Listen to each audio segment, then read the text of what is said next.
gudoomiyaha gobolka bari Yuusuf Maxamed Waciis Dhado oo maanta xarunta gobolka kulan kula qaatay qaar ka mid ah ismada Puntland ayaa raaligelin ka bixiyay xarig laamaha amnigu ay u geysteen Suudaan Yuusuf Axmed Saalax oo ka mid ah ismada gobolka bari kadib markii ay ku eedeeyeen inuu dhaqaale u ururinayay ururo argagixiso. gudoomiyaha ayaa sheegay in arrintaasi ay ku dhacday xog khaldan oo la siiyay laamaha amniga ayna baaris ku wadaan cidii ku lugta lahayd.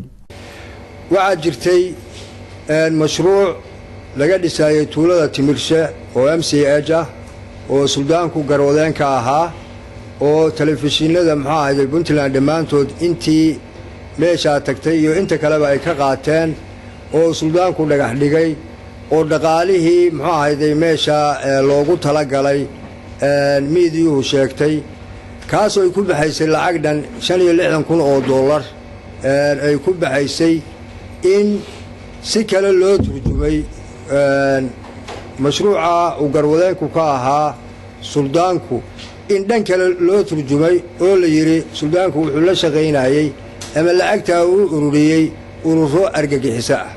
waxaanu cadeynaynaa inaan Suudaanku u shaqeyn urur argagixiso.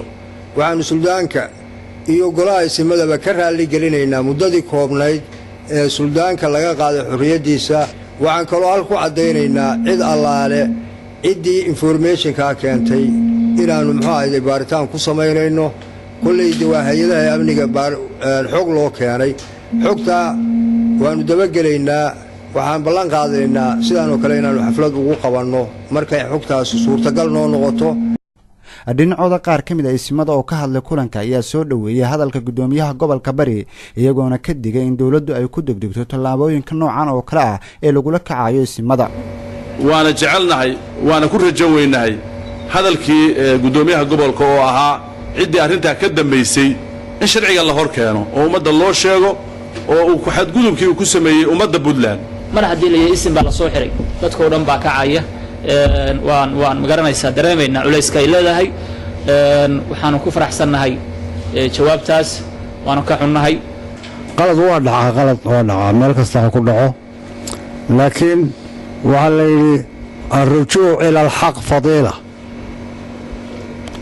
qalad haddii uu dhaco in la saxo qaladkii oo laga tago waa fadli Ilaahay waay. hadda kadib haddii qalad dhaco meel kastaba ku dhacay waxaanu idinka sugaynaa inaad saxdaan.